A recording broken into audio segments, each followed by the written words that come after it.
Kami dari kelompok 3 akan mempresentasikan tentang aroma dan cita rasa. Aroma dihasilkan oleh senyawa aroma atau senyawa kimia yang memiliki aroma. Senyawa kimia memiliki aroma ketika dua kondisi terpenuhi, yaitu yang pertama, senyawa bersifat volatil, sehingga mudah mencapai sistem penciuman di bagian atas hidung dan perlu konsentrasi yang cukup untuk dapat berinteraksi dengan satu atau lebih reseptor penciuman. Senyawa aroma dapat ditemukan dalam makanan, anggur, rempah-rempah, parfum, minyak wangi, dan minyak esensial. Berperan penting dalam produksi penyedap untuk meningkatkan rasa dan meningkatkan daya tarik produk makanan. Memberikan aroma pada produk terutama untuk pengharum ruangan, pembersih, dan kosmetik. Cita rasa. Cita rasa adalah persepsi biologis seperti sensasi yang dihasilkan oleh materi yang masuk ke mulut dan karakter atau sifat bahan yang menghasilkan sensasi. Cita rasa terutama dirasakan oleh reseptor aroma dalam hidung dan reseptor rasa dalam mulut. Senyawa cita rasa merupakan senyawa yang menyebabkan timbulnya sensasi rasa manis, pahit, masam, asin, trigeminal, astringen, dingin, panas, dan aroma setelah mengkonsumsi senyawa tersebut. Cita rasa. Cita rasa bahan terdiri dari 3 komponen, aroma, rasa, dan rangsangan mulut. Jenis aroma makanan dikenali oleh epitel olfaktori pada dinding rongga hidung. Bagaimana manusia mengenali aroma? Aroma baru dapat dikenali bila berbentuk uap. Senyawa aroma menyentuh silia sel olfaktori. Rangsangan diteruskan ke otak dalam bentuk impuls listrik. Manusia dapat mendeteksi sekitar 16 juta jenis aroma.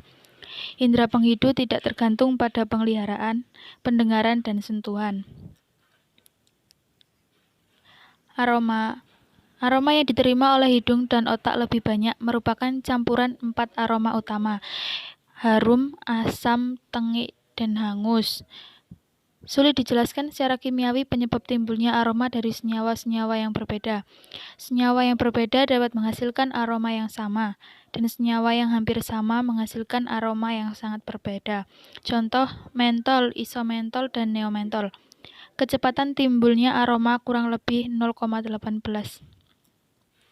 Indera penghidu, kepekaannya dapat berkurang oleh senyawa tertentu, contoh formaldehida. Kelelahan daya penghidu dapat terjadi dengan cepat, atau fatigue of odor. Gambaran, orang yang belum terbiasa menghirup H2S akan segera mengenalinya. Orang yang setiap hari berinteraksi dengan H2S tidak segera mengenalinya meski konsentrasi H2S di udara cukup tinggi. Rasa dan cecapan. Rasa berbeda dengan aroma dan lebih melibatkan indera pengecap yaitu lidah. Pada dasarnya, lidah hanya mampu mengenali 4 rasa: manis, asam, asin, dan pahit. Rasa makanan dapat dikenali dan dibedakan oleh kuncup cecapan papila lidah. Pemberian aroma pada produk pangan menjadikan lidah dapat mengecap rasa lain sesuai aroma. Bagaimana lidah mengenali rasa? Kuncup pengecap terletak dalam celah tempat berkumpulnya saliva. Setiap sel pengecap memiliki mikrofili yang mencuat ke dalam celah. Agar senyawa dapat dikenal rasanya, senyawa harus dapat larut dalam saliva dan berinteraksi dengan mikrofili menghasilkan impuls. Kemudian impuls dikirim ke otak. Sel pengecap berdegenerasi dan diganti sel baru setiap 7 hari. Semakin tua manusia, jumlah kuncup perasa makin berkurang. Rangsangan mulut. Tekstur dan konsistensi bahan mempengaruhi cita rasa. Semakin kental suatu bahan, penerimaan THD, intensitas rasa, aroma, dan cita rasa semakin berkurang. Penambahan zat pengental seperti CMC atau karboksimetilselulose dapat mengurangi rasa asam sitrat, pahit kafein, manis sukrosa, atau meningkatkan asin NaCl, manis sakarin. Rangsangan mulut. Waktu terjadinya rangsangan dan timbulnya rasa sangat cepat, 1,5 kali 10 pangkat negatif 3 per detik relatif. Respon asin lebih cepat dari respon pahit. Gerakan lidah mempercepat timbulnya respon rasa. Rasa dipengaruhi oleh senyawa kimia, suhu, konsentrasi, dan interaksi dengan komponen rasa yang lain. Senyawa kimia. Berbagai senyawa kimia menghasilkan rasa yang berbeda. Rasa asam disebabkan oleh donor proton H+, rasa asin dihasilkan garam anorganik, contoh NaCl. Rasa manis ditimbulkan oleh senyawa organik alifatik yang mengandung gugus OH, contohnya alkohol. Pemanis buatan seperti sakarin, siklamat dalam konsentrasi tinggi cenderung memberikan aftertaste pahit, nimbrah, dan rasa lain. Rasa pahit disebabkan oleh alkaloid, contohnya kafein, teobromin, dan nikotin. Suhu. Makanan panas dapat merusak kepekaan kuncup pengecap. Makanan dingin dapat membius kuncup pengecap menjadi tidak peka lagi.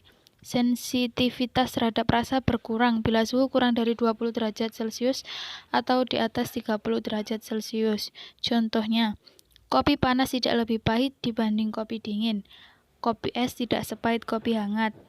Es krim yang konsentrasi. Setiap orang mempunyai batas konsentrasi terendah terhadap suatu rasa agar masih bisa dirasakan disebut threshold. Threshold berbeda-beda pada tiap orang. Dan threshold seseorang terhadap rasa yang berbeda juga tidak sama. Contoh threshold terhadap NaCl 0,087%, sedangkan threshold terhadap sukrosa 0,4%. Uji threshold dilakukan dengan feniltiokarbamida atau PTC.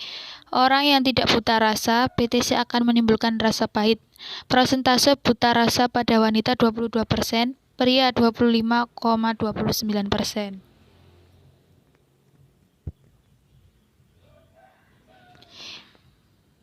Interaksi dengan rasa lain. Komponen rasa lain akan berinteraksi dengan rasa primer.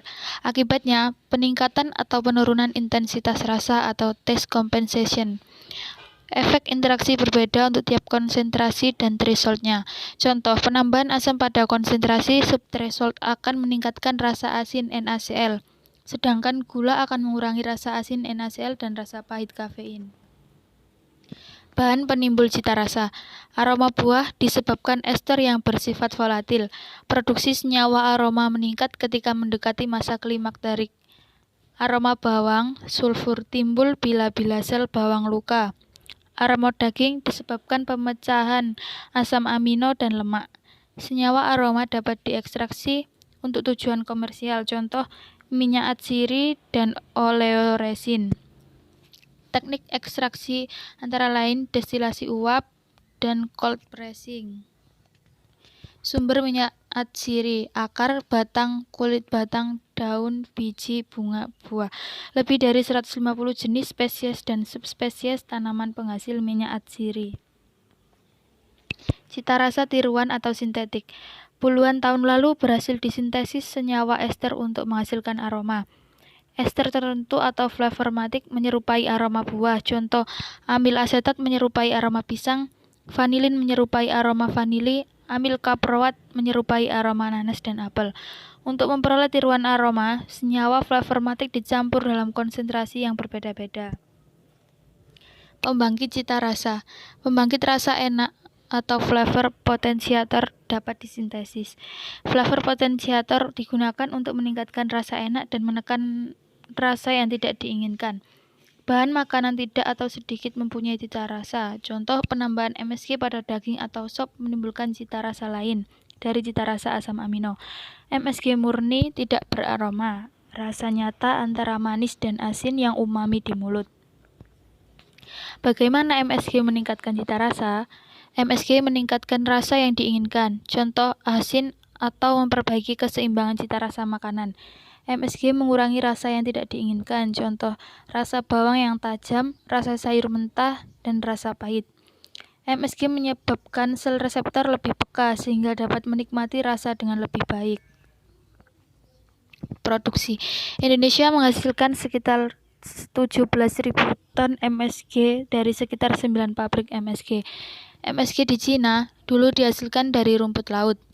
Kini MSG diproduksi massal dari molase tebu di Indonesia, gluten gandum, jagung, kedelai, hasil fermentasi karbohidrat. Asam glutamat dari proses pembuatan gula berbentuk glutamin. Kemudian diubah menjadi asam glutamat dan pirolidon karboksilat. Chinese Restaurant Syndrome. CRS pertama kali diungkap Dr. Human Kwok 1969. Gejala CRS, kesemutan di punggung leher bawah terasa panas, wajah berkeringat, dada sesak dan pusing. Hasil penyelidikan mengungkap bahwa CRS disebabkan kadar MSG dalam sup terlalu tinggi. Di hidangkan awal, dikonsumsi ketika perut masih kosong. MSG cepat terserap dalam darah, timbul gejala CRS. Penelitian selanjutnya menunjukkan CRS bukan disebabkan MSG tetapi senyawa hasil metabolisme glutamat seperti serotin, histamin, GABA atau gamma amino butyric acid. Gejala yang ditimbulkan MSG pada manusia belum diketahui pasti. Pemanis buatan atau sweetener. Sweetener tergolong senyawa cita rasa sintetik. Kelebihan sweetener lebih murah dari sukrosa, rasa lebih manis, dan nilai kalori rendah. Kekurangannya yaitu beberapa sweetener menimbulkan aftertaste pahit, contohnya sakarin. Analisis cita rasa. Analisis kimia cita rasa digunakan untuk menentukan komponen kimia penyusun cita rasa. Analisis digunakan untuk pengujian mutu bahan makanan. Parameter yang diukur, indeks refraksi, berat jenis, total asam, kolorimeter, dan lain-lain. Cara analisis antara lain gas liquid kromatografi atau GLC untuk bahan volatil. Setiap senyawa punya puncak spesifik. Hasil aromagram dapat menentukan senyawa aroma yang terkandung. Identifikasi senyawa aroma juga dilakukan dengan indera manusia. Analisis aroma. Kepekaan GLC dan indera manusia tidak sama. Contoh, GLC dapat mendeteksi aseton konsentrasi sampai 0,03 ppm. Indera penghidu dapat mendeteksi sampai 500 ppm. Pengaturan cita rasa untuk menunjukkan penerimaan konsumen pada bahan makanan dilakukan dengan indera manusia atau uji organoleptik. Bahan makanan diuji cobakan kepada beberapa panelis terlatih. Tiap panelis memberi skor nilai cita rasa bahan. Jumlah nilai dari panelis akan menentukan mutu dan penerimaan bahan uji. Uji coba makanan. Bahan makanan perlu diuji sebelum dijual, baik uji cicip, laboratoris maupun uji cicip konsumen. Uji laboratoris yaitu dilakukan di tempat produksi, uji konsumen dilakukan setelah uji laboratoris pada konsumen awam yang representatif, dengan uji kesukaan, hedonik, dan uji penerimaan. Metode yang pertama, uji pembedaan atau comparison different test, uji pemilihan atau penerimaan, uji skalar, dan uji deskripsi. Uji cicip, uji pasangan atau pair test digunakan untuk membedakan produk dengan pembanding atau reference produk. Sampel disajikan dalam pasangan sama atau berbeda. Panelis diminta mencicipi. Yang kedua, uji segitiga atau uji duo trio, salah satu contoh berbeda dari dua yang lain. Panelis diminta menunjukkan mana yang berbeda. Uji pembedaan segitiga untuk mendeteksi adanya perbedaan karakteristik organoleptik yang kecil antara dua contoh produk, lebih sensitif dibandingkan uji pasangan. Menggunakan 3 buah contoh produk di mana 2 contoh adalah sama atau identik dan 1 contoh lainnya berbeda. Uji ini biasa digunakan pada product development and improvement dan quality product. Syarat panelis agak terlatih 15-25 orang, terlatih 5-15 orang. Dalam uji ini tidak dikenal adanya contoh standar atau pembanding. Uji 2 contoh to sample test. Uji rangsangan tunggal. Contoh disajikan bergantian atau sendiri-sendiri. Salah satu dari 2 contoh dinyatakan sebagai baku atau pembanding. Contoh baku disajikan atau dicicip beberapa kali untuk membiasakan. Ada efek memori.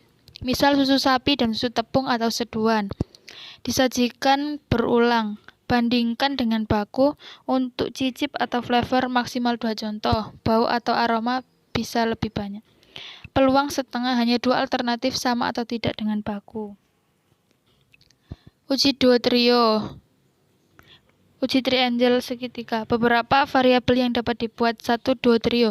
2 rangsangan yang berbeda satu sama lain diikuti contoh yang ketiga. Panelis diminta untuk menentukan 2 contoh, 1 sama dengan contoh ketiga.